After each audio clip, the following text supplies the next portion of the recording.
খুলবো।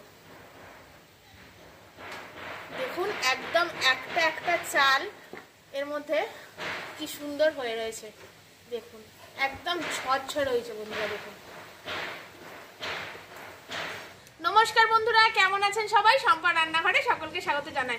বন্ধুরা, আমরা তো অনেকেই বিরিয়ানি খেতে ভালোবাসি, কিন্তু বিরিয়ানির যে রিচ আর তেল মশলার জন্য খেতে পারি না, শরীর খারাপ হয়ে যায়। তো আজকে আমি একটা এরকম ভিন্ন ধরনের রেসিপি আপনাদের সাথে শেয়ার করছি, যাতে না দেবো রসুন, না দেবো পেঁয়াজ, না দেবো আদা, আর অতিরিক্ত তেল মশলাও দেবো না। একদম সিদ্ধ বিরিয়ানি, ডায়েট বিরিয়ানি রেসিপি আজকে আমি আপনাদের সাথে শেয়ার করব, আর যেটা এক পাকেই হয়ে যায় এবং খুব তাড়াতাড়ি হয়ে যায়। তো চলুন রেসিপিটা শুরু করে দিই। প্রথমেই দেখুন, এখানে আমি এই চাল এই গ্লাসের যে পাত্রটা মাপবেন সেই পাত্রটা কিন্তু মেজার করে নেবেন, কারণ সেই পাত্র মাপেই জল দিতে হবে।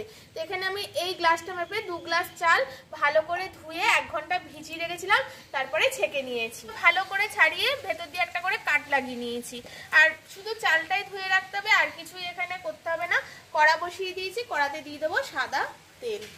এটা সাদা তেলেই করতে হবে বন্ধুরা, এখানে সরষের তেল ইউজ করলে হবে না। প্রথমে আমি আলুগুলোকে ভেজে নেব। আলুগুলোর মধ্যে কিছুই মাখাইনি, শুধু এমনি ভেজে নিচ্ছি। খুব লাল লাল করে ভেজে নিয়েছি, আর এগুলো তুলে নেবো। আর এখানে দেখুন আমি নিয়ে নিয়েছি 4টে বড় এলাচ, 4টে ছোট এলাচ, দারচিনি, লবঙ্গ, ব্যাস এগুলো নিয়ে না একটুখানি হাম্বল দিস্তায় আমি কুটে নিয়েছি। আর এবার আলুগুলোকে তুলে নেবো। আলুগুলো এরকম লাল লাল করে ফ্রাই করে নেবেন। কিছুই মাখাইনি কিন্তু আলুতে, একদম বললাম না ডায়েট বিরিয়ানির মতো করবো আজকে। তেলের মধ্যে দিয়ে দেবো একদম অল্প একটু 1 চামচ ঘি, ব্যাস 2 চামচই ঘি লাগবে। প্রথমে 1 চামচ দিলাম, আর পরে 1 চামচ দেবো। এবার দিয়ে দেবো কয়েকটা তেজপাতা ফোড়ন,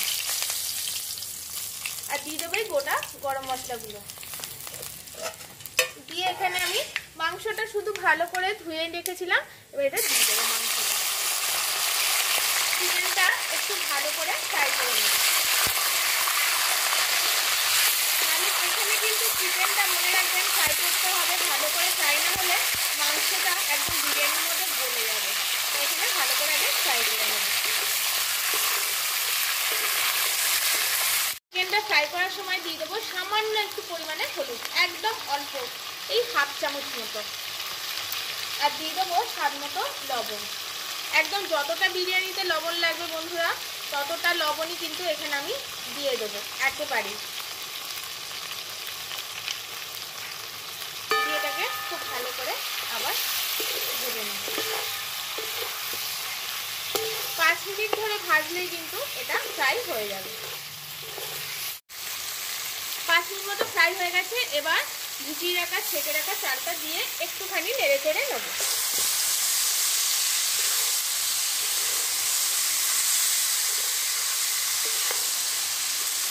আস্তে আস্তে এখানে দিয়ে দেবো অল্প একটু গোলমরিচের গুঁড়ো।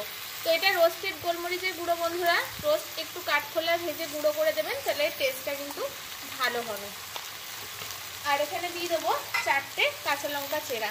ব্যাস এই গোলমরিচ আর কাঁচা লঙ্কারই কিন্তু ঝাল হবে, তো আপনারা যেরকম খাবেন সেরকম পরিমাণে দেবেন। তো ভাজা হয়ে গেছে, এবার আমি জলটা এখানে পরিমাপ করে নেব। এখানে দেখুন এই গ্লাসের মাপে আমি 2 গ্লাস চাল নিয়েছিলাম, তাই এই গ্লাসের মাপে আমি এখানে 3 গ্লাস জল নেব। বেশি নেবো না কিন্তু বন্ধুরা, 3 গ্লাসই কিন্তু নেবো।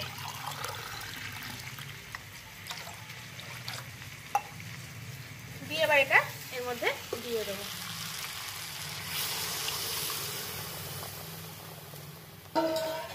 প্রথমে হাই ফ্লেমে ফুটতে দেবো, ফুটে গেলে আর একটু মশলা অ্যাড করে এটার একদম স্টিম, আপনারা যদি গ্যাসে করেন একদম স্টিম আছে বসিয়ে রাখবেন। যখন কান দিয়ে শুনবেন যে চচ্চর করে আওয়াজ হচ্ছে, তখন গ্যাসটা বন্ধ করে আধ ঘন্টা স্ট্যান্ডিং সময় রেখে দেবেন, দেখবেন একদম একটা একটা চাল বেরোচ্ছে।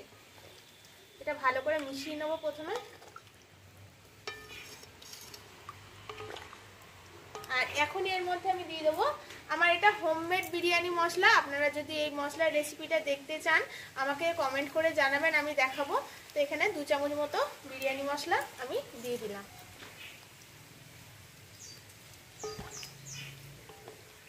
ব্যাস এই মশলার মধ্যে বিরিয়ানি মশলাই দেবো, আর কিছুই দেবো না। একটু ফুটে এসছে, আর 1 চামচ ঘি আমি দেবো বলেছিলাম, তো এখন এই আর 1 চামচ ঘি আমি এখানে দিয়ে দিলাম। ব্যাস, আর ঘি লাগবে না। আর এখনই এর মধ্যে আমি ভাজা আলুগুলো দিয়ে দেবো, দিয়ে একটু ফুটতে দেবো।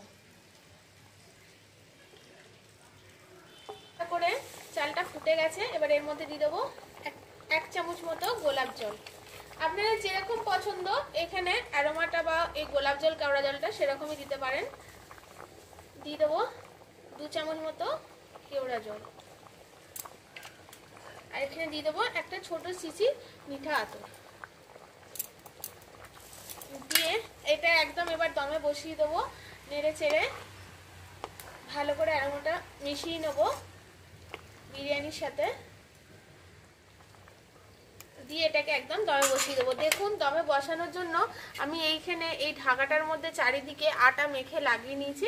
এবার এটা একদম চেপে এর মধ্যে বসিয়ে দেবো। আর এই সময় একটু জোরে 2 মিনিট জাল দেওয়ার পরে আঁচটাকেও একদম মিডিয়াম করে দেবো। এরকম করে 2 মিনিট জোরে জাল দিয়ে হালকা আঁচে এটাকে বসিয়ে রাখবো। যখন শুনবো একদম চচ্চর করে আওয়াজ হচ্ছে, জাল পুরো বার করে নেবো। যেটুকুনি গরম আগুন থাকবে ওতে বসিয়ে রাখলে ভেতরে যে হিটটা থাকবে তাতেই কিন্তু আপনাদের বিরিয়ানিটা কুক হয়ে যাবে। 10-15 মিনিট হাই হিটে জাল দেওয়ার পর জালটা বার করে এইরকম যে গনগনে নিচে আঁচটা ছিল তার মধ্যে বসিয়ে রেখেছিলাম। তো এবার খুলবো আধ ঘন্টা পরে। বন্ধুরা, আমি এখানে 500 গ্রাম চালের সাথে 500 গ্রাম মুরগির মাংস মানে চিকেনই ইউজ করেছি। আপনারাও এই রেসিপিতেই ইউজ করতে পারেন। তো এই আটাগুলো প্রথমে খুলে নিয়েছি, তাহলে কি হবে, নাহলে কি হয় আটকে যায় বন্ধুরা। এটাকে খুলবো। দেখুন, একদম একটা একটা চাল এর মধ্যে কি সুন্দর হয়ে রয়েছে। দেখুন, একদম ঝরঝরে হয়েছে বন্ধুরা। দেখুন,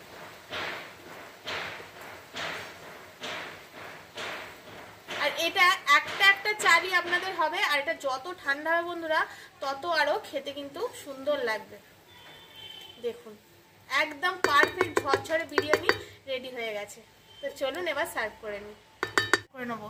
প্রথমে একটা আলু নিয়ে নেবো, চিকেন নিয়ে নেবো। এটা আমি যে পরিমাণে বানিয়েছি বন্ধুরা, 3-4 জনের জন্য একদম সাফিসিয়েন্ট বিরিয়ানিটা বন্ধুরা। চালগুলো দেখুন একদম খিলা খিলা হয়েছে। পেঁয়াজ রসুন আর আদা ছাড়া ঝটপট একদম আমার ডায়েট বিরিয়ানি বা সিদ্ধ বিরিয়ানি রেডি হয়ে গেছে বন্ধুরা। দেখুন আলুটা কি সুন্দর গলেছে, আমি আপনাদেরকে দেখাচ্ছি।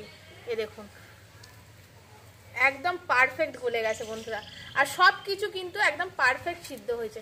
দেখুন চালগুলো আগেই তো আমি আপনাদেরকে দেখালাম। এত সুন্দর স্মেল বেরোচ্ছে বন্ধুরা যে আর থাকা যাচ্ছে না। তো চলুন ঝটপট খেয়ে দেখি।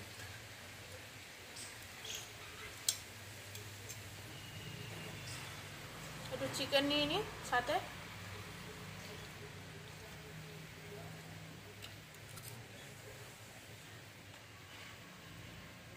দারুণ খেতে হয়েছে বন্ধুরা, দারুণ খেতে হয়েছে। কথা দিচ্ছি বন্ধুরা, এইরকম পদ্ধতিতে যদি আপনারা একবার বিরিয়ানি বানিয়ে খান, আপনারা আর বাইরের বিরিয়ানি কিনে খাবেন না। এইরকম পদ্ধতিতেই বাড়িতে বানিয়ে খাবেন। এত সুন্দর টেস্ট হয় এই বিরিয়ানিটা খেতে।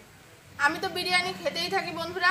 আর আপনারা আমার চ্যানেলে এরকম নিত্য নতুন নতুন রেসিপি পেতে প্লিজ বন্ধুরা আমার চ্যানেলটিকে সাবস্ক্রাইব করে শেয়ার, লাইক, কমেন্ট করে দেবেন। পাশে থাকা বেল আইকনটা প্রেস করে রাখবেন যাতে আমাদের ভিডিও সবার আগে আপনাদের কাছে পৌঁছায়। যারা ফেসবুক থেকে দেখছেন, ভালো লাগে পেজটিকে ফলো করে রাখবেন। আজকের মতো আসি বন্ধুরা, আজকের মতো টাটা। সবাই খুব সুস্থ থাকবেন, ভালো থাকবেন, সাবধানে থাকবেন।